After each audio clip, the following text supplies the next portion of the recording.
In my opinion, the most successful time of day is early in the morning. The earlier you can get out on the water and get after these things, the more likely you're going to be to put some in the boat.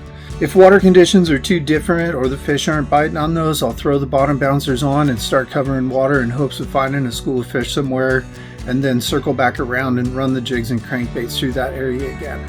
On this trip, I'm headed to the northern part of Lake Roosevelt near Kettle Falls in hopes of finding some walleye. This year I want to build on the success I had last year with bottom bouncers.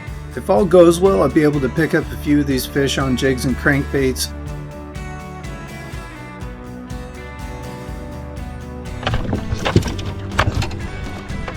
I just got my first walleye.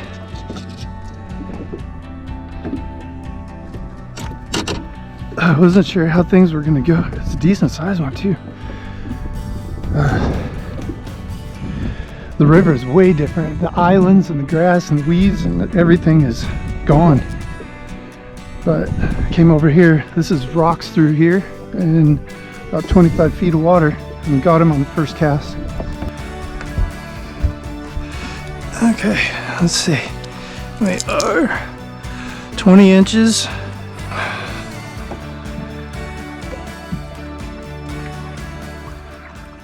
Two and a quarter pounds. The river's about 6 or 8 feet higher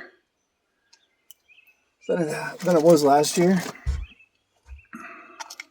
All the islands where the bass and stuff were hanging out, and all the structure and weeds around where the walleye were last year is underwater. And the weeds, there's no weed lines. The weeds haven't grown. There's some deeper water weed lines I found yesterday. Did get a couple small ones yesterday, but I just turned them back because they were like 12, 13 inches. A little one I just got. These are black and kind of an iridescent pearl with a black ultraviolet smile blade. You just got the first one for today. And gulp that jig.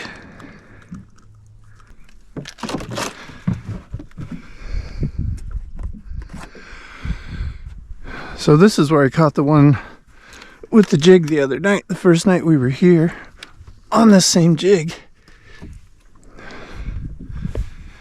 It's all rocky bottom in here, and there's quite a current that comes through here, so I just dropped the anchor down and we're just going to fan cast around here and see if we can't find a couple more here.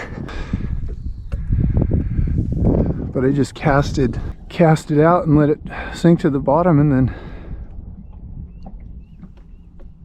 just popped it up off the bottom. From that point right there over to this one, there's a lot of big structure and rocks on the bottom. I came through here with the side imaging yesterday, and there's a lot of structure under here and a good current come right through here. It's a little bit deeper. There's kind of just an inlet, a bowl that's about 20 feet deep back in here. Well, this morning's my last morning, day 3 of 3, full days. The water is much deeper than it was last year, much higher, about 6-8 feet. Quite a bit colder too. I think they're here after yesterday. I think they're here. I just don't think they're biting on the same stuff they were last year. Bottom bouncer did really well last year. Purple smile blade with a half of a night crawler, full night crawler. Yesterday I got a couple keepers on jigs. The white jig. Preston and Katie were here yesterday, my son and granddaughter, and so they wanted to do some fishing for walleye, and so I set Preston up with a swim bait. It looks like a little trout or salmon fry. It's about 3 inches long, and he got 2 nice ones right off. He outfished me yesterday, what I got all day in just like an hour. I got another one last night when we went out with the kids again, and so I finished off with 5 yesterday total.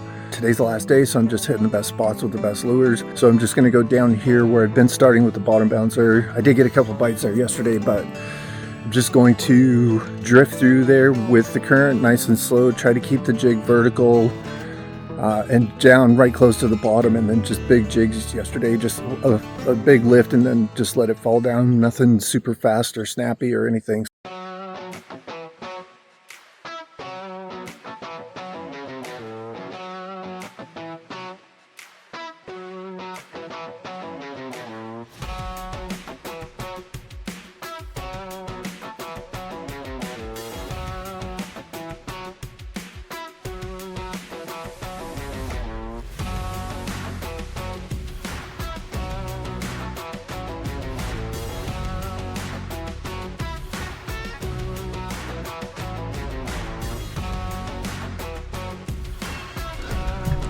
I wasn't having any luck with that one we were catching them on yesterday, so I slipped this bright chartreuse one on there. Got a bite right out here. It was actually almost right under the boat when I grabbed it.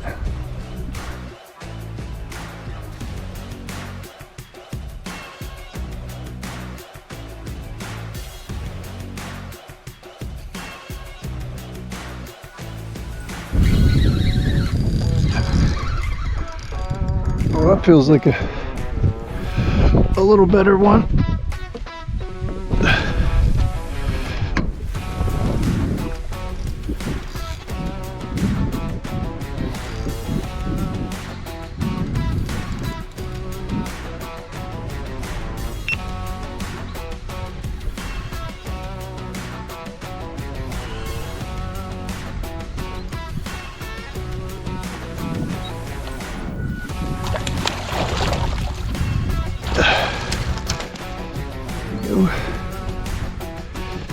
There we go.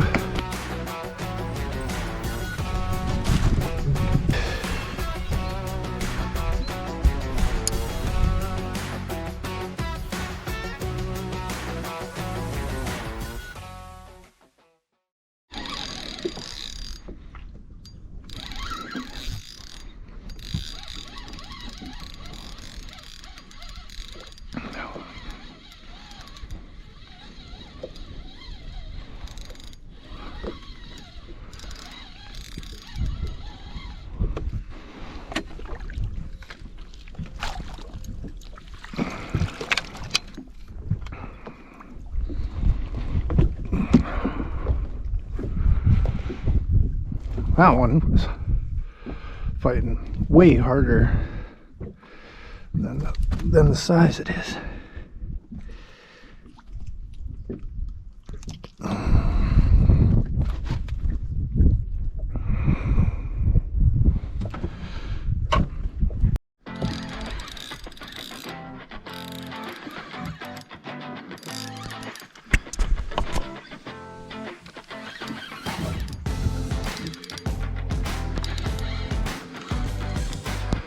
Oh, there's a good one.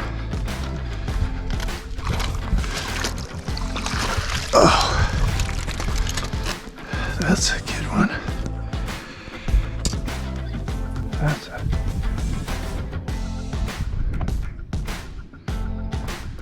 That's the best one of the trip so far, I think. Oh, let's get him on the board. Yeah, 22.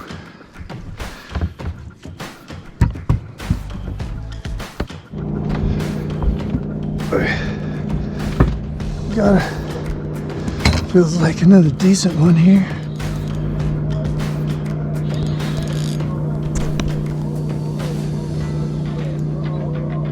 Couldn't find one anywhere, so I came back over here and anchored down. I've just been fan casting around here.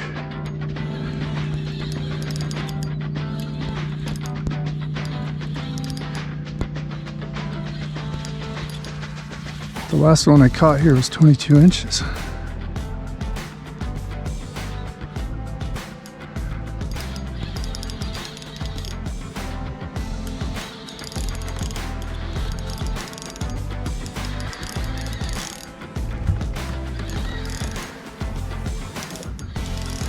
Just gonna keep the tension on him.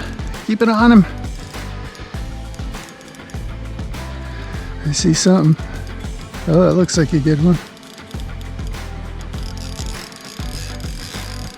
Oh yeah. Hope we can get that one in the net. It's feisty. He wants to leave some fierce.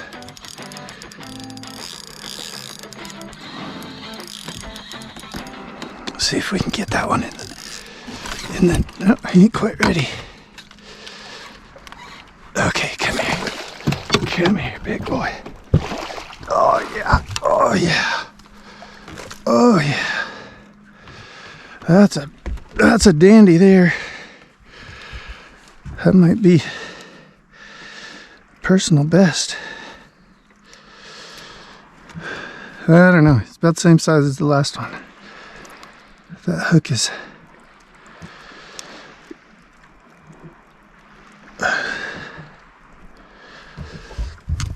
get him.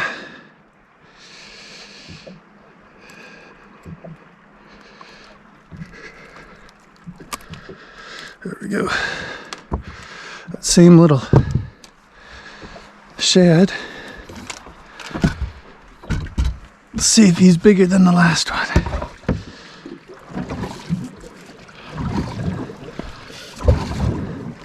Oh, 23.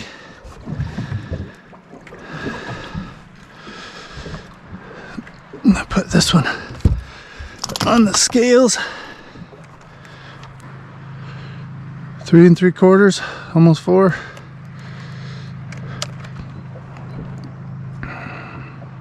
That's a beauty.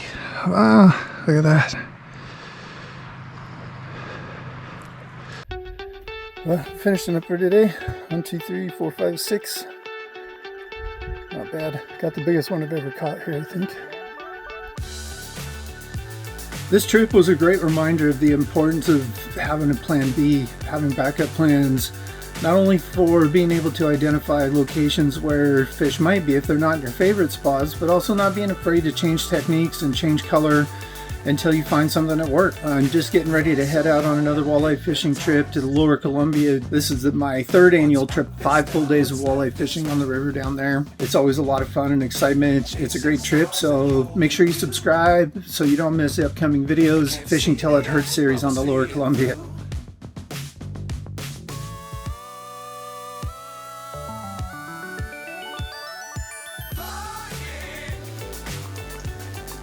From the field to your table. Enjoy it.